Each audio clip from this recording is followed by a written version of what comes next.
saya menyarankan gini, gampang gini, biar gampang dikerjakan setiap hari mulai dikonsumsi itu insya Allah kan hilang dengan sendirinya. Ini insya Allah biiznillah ya.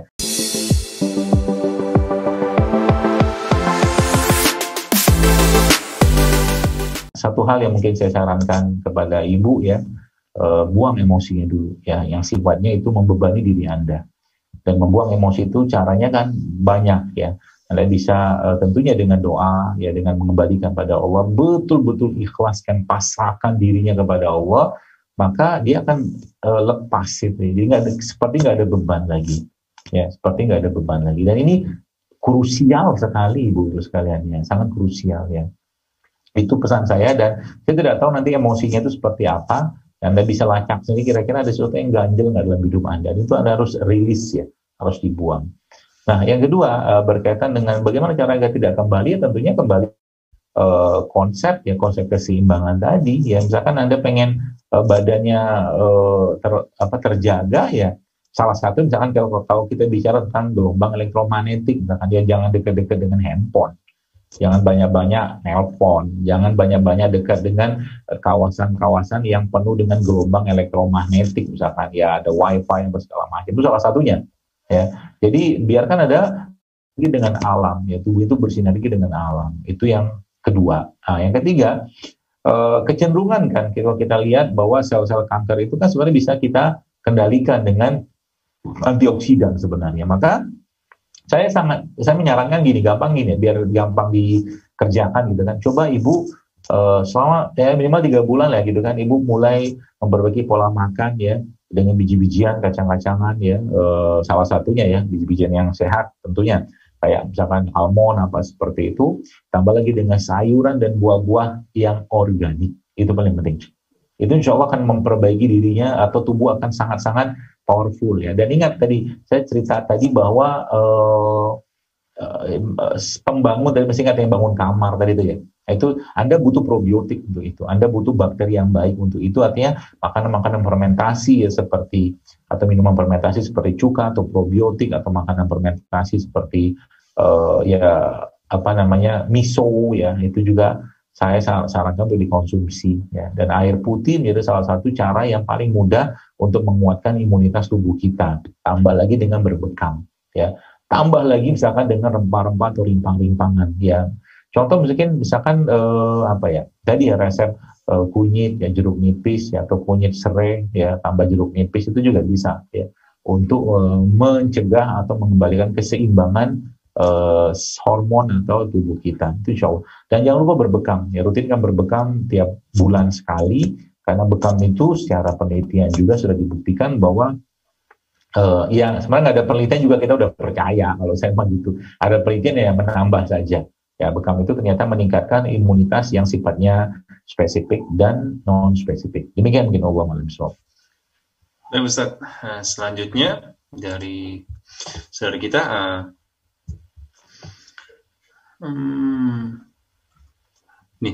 Assalamualaikum Ustaz. Sejak WFH mata saya gampang sekali lelah. Salah satu faktornya karena bekerja di depan laptop dan juga layar HP.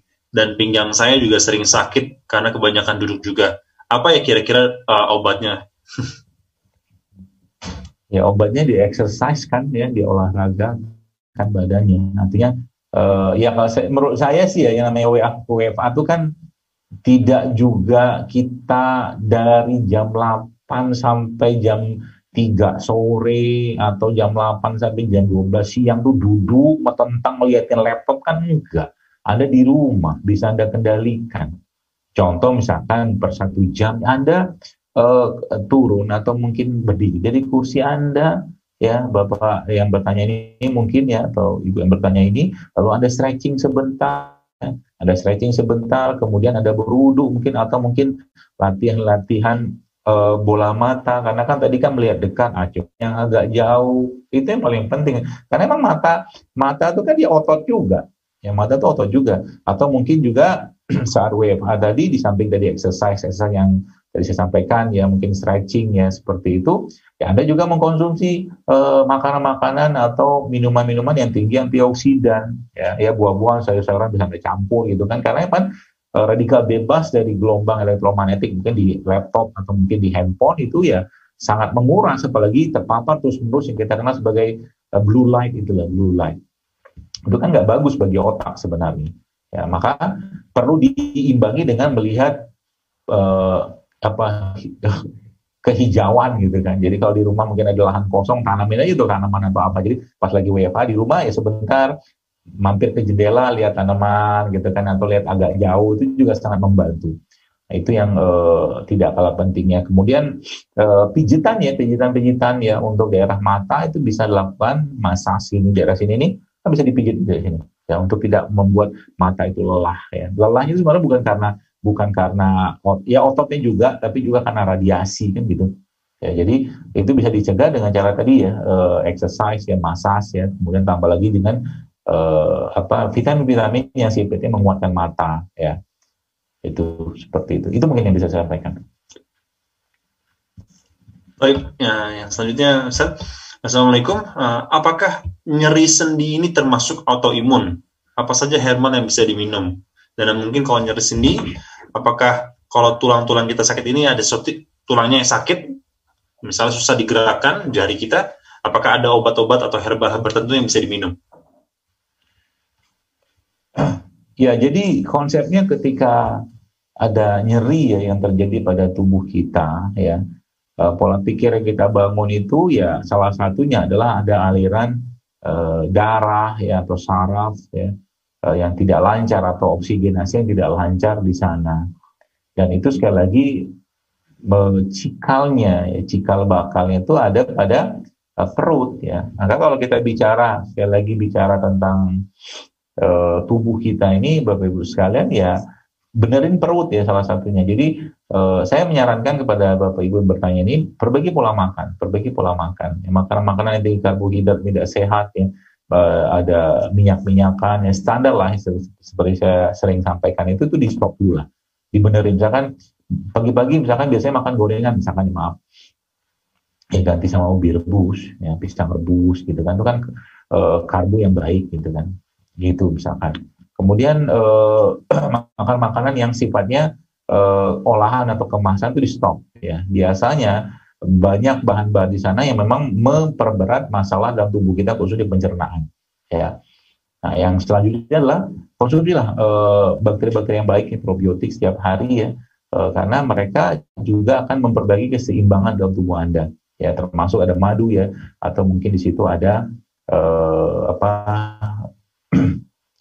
kurma juga, batu soda itu Anda konsumsi. Nah, yang selanjutnya adalah baru kita bisa berikan rempah atau rimpang. Yang saya bisa menyarankan itu salah satu adalah serai, kunyit sama batu soda itu bisa Anda konsumsi itu, karena itu punya peran untuk mengembalikan lagi ya keseimbangan, memodulasi lagi ya. Batu soda juga bisa memodulasi lagi sistem imun dalam tubuh kita, karena memang kunci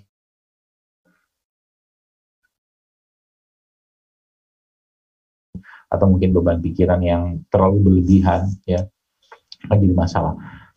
Dan salah satu yang mungkin terkesan ya, kalau saya sarankan ya, kalau Bapak Ibu punya kesempatan untuk ya sebulan sekali dan memungkinkan ya untuk piknik ya, camping atau mungkin trekking, hiking ke alam ya, ke air terjun atau mungkin ke kaki gunung ya, ke sawah-sawah seperti itu, pergilah ke sana, karena itu seperti kita mengembalikan lagi keseimbangan tubuh kita ke alam. Ya, sebenarnya mengembalikan pada Allah, karena itu kan milik Allah semua. Ya, tapi itu efeknya sangat powerful ya, sangat powerful. Dan mulai perbaiki pola makan. Jadi Bapak Ibu sekalian, saya menghimbau lah ya, menyarankan ya, di rumah juga kenalkan anak-anak itu dengan tanaman-tanaman obat ya, kenalkan mereka dengan makanan-makanan asli ya, jauhkan dari makanan-makanan yang tidak sehat ya. Termasuk ya mungkin makan makanan cepat saji gitu kan. Jadi kalau anaknya ya misalkan masih ulang tahunan, misalkan lagi ulang tahun gitu kan, meskipun ya saya sendiri tidak menyelenggarakan untuk merayakan itu ya, kalau tetap mau syukuran-syukuran juga ala-alanya gitu kan ya, jangan bawa ke fast food lah ya. Kemarin saya baru dapat itu kabar dari seorang teman juga, dia seorang aktivis juga dakwah gitu, itu subhanallah ya, masya Allah, umur 25 tahun loh kena stroke gitu ya. Umur 25 tahun kena stroke. Ini belum cerita ada lagi beberapa yang umurnya masih muda itu kena diabetes. Ya mungkin dari sisi makanan tidak seradikal ya, yang dimakan, tapi mungkin bisa jadi dari sisi gen dalam tubuhnya itu sudah ada gen itu gitu kan. Ya ini yang masalah ya. Ini yang masalah artinya kalau kita nggak memperbaikinya maka ya bersiaplah generasi ke depan generasi yang gen-gennya itu kan rapuh. Demikian. Saya kira mungkin cukup. Udah 2/4. Masya Allah. Boleh ada beberapa pertanyaan yang sudah ini sih, Dok. Bisa ada 2 lagi nggak, Dok? Bisa nggak, Dok? Iya, 1 kali ya. Mungkin ini salah satunya aja, Dok ya. Jadi assalamualaikum dokter, izin bertanya, saya usia 45 tahun, ada benjolan di payudara kanan sebesar kurang lebih 4,5 cm. Hasil USG menyatakan bahwa itu makrokalsifikasi benign dan Bayres 4A. Disarankan dokter untuk operasi untuk mengeluarkan benjolan tersebut. Mohon masukan dari dokter, apakah ada tips untuk meringankan penyakit tersebut? Tadi di awal nggak kedengaran pertanyaan, mungkin boleh diulang, Mak? Oke, usia 45 tahun, ada benjolan di payudara kanan sebesar kurang lebih 4,5 cm. Hasil USG menyatakan itu makrokalsifikasi benign dan Bayres 4A. Disarankan dokter untuk operasi untuk mengeluarkan benjolan tersebut. Mohon masukan apakah ada tips untuk meringankan penyakit itu? Iya baik, jadi saya kira mungkin sudah terjawab tadi sih sebenarnya kalau konsep yang saya jelaskan tadi terpakai ya atau digunakan ya. Yang pertama tadi ya benerin perut ya. Ibu yang bertanya ini mulai memperbanyak puasa dan memperbanyak puasa dari makanan-makanan, pikiran-pikiran yang tidak penting dan tidak bermanfaat untuk tubuh. Itu yang pertama. Lalu yang kedua, coba mulai rutinkan berbekam. Ya, berbekam sebulan sekali itu sangat membantu untuk meningkatkan imunitas, termasuk juga menghancurkan atau menghilangkan sel-sel tumor seperti yang dimaksud dalam pemeriksaan tadi. Kemudian ada beberapa jenis herbal sebenarnya kita bisa pakai untuk menghilangkan itu ya. Salah satunya adalah kunir putih. Jadi kunir putih ini bisa ibu pakai nanti untuk bukan menghilangkan, tapi sebenarnya tubuh yang akan merestorasi sendiri sebenarnya. Tubuh kita itu kalau diberi bahan makanan yang tepat ya akan memperbaiki diri sendiri sebenarnya. Itu tambah lagi mungkin ramuan-ramuan kunyit yang bisa Anda pakai, yang tadi ada kunyit jeruk nipis atau kunyit serai, itu juga Anda bisa pakai untuk memperbaiki itu. Dan lemak dalam tubuhnya diganti dengan lemak-lemak yang baik seperti minyak zaitun ya, ekstrak virgin atau mungkin minyak VCO juga bisa Anda pakai ya. Itu insya Allah akan sangat membantu.